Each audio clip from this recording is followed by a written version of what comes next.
تمہاری اصل ہستی تمہاری سوچ ہے، باقی تو صرف ہڈیاں اور خالی گوشت ہے۔ میں آج تک اپنی خاموشی پر نہیں پچھتایا، جب بھی پچھتایا اپنے بول پر پچھتایا۔ دنیا میں سب سے زیادہ نفرتوں کا سامنا سچ بولنے والے کو کرنا پڑتا ہے۔ دیے اور دل میں ایک قدر مشترک ہے، دونوں بجھ بھی جائیں تو دیر تک دھواں دیتے ہیں۔ ماں باپ کے ساتھ اچھا سلوک ایسی کہانی ہے جو لکھتے آپ ہیں لیکن آپ کی اولاد آپ کو پڑھ کر سناتی ہے۔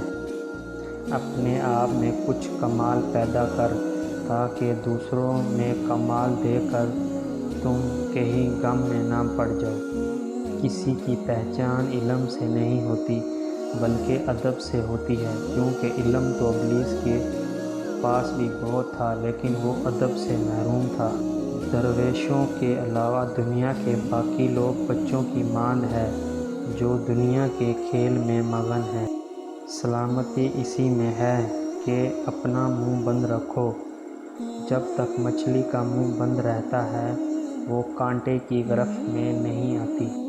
یہ آپ کا اکیلا راستہ ہے، دوسرے آپ کے ساتھ اس پر چل سکتے ہیں لیکن آپ کے لیے کوئی اس پر نہیں چل سکتا۔ اللہ خوش ہوتا ہے اور پسند کرتا ہے ایسے انسان کو جو اپنی جوانی عبادت میں گزارتا ہے۔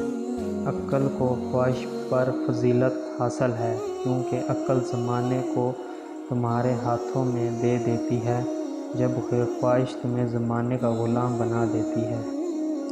لوگ تمہاری دل آزادی کرنے کے بعد ایسا رویہ دکھائیں گے جیسے تم نے ان کی دل آزادی کی ہو۔ دین غریبوں سے شروع ہوا تھا، غریبوں میں رہ جائے گا۔ بندے کا بندہ بننا مشکل ہے، نہ پیر بننا مشکل ہے نہ فقیر۔ میرے پاس وقت نہیں ان لوگوں سے نفرت کرنے کا جو مجھ سے نفرت کرتے ہیں، کیونکہ میں مصروف رہتا ہوں ان لوگوں میں جو مجھ سے محبت کرتے ہیں۔ نرم الفاظ پر کچھ خرچ نہیں ہوتا لیکن اس کی قیمت بہت زیادہ ہوتی ہے۔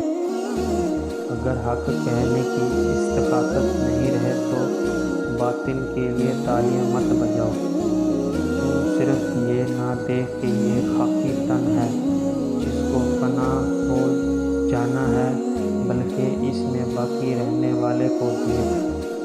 اپنے حصے کا کام کیے بغیر دعا پر بھروسہ کرنا حماقت ہے اور اپنی محنت پر بھروسہ کر کے دعا سے گریز کرنا تکبر ہے۔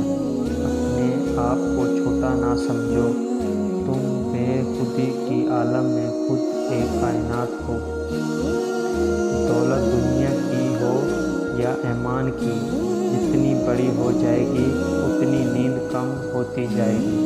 ایک نصیحت، لوگ اپنی بوریت دور کرنے کے لیے آپ کو عزیز رکھیں تو اسے محبت سمجھنے کی غلطی کبھی نہ کریں۔ جہاں دلیل ختم ہو جاتی ہے وہاں سے گالی کی شروعات اور تشدد کا آغاز ہوتا ہے۔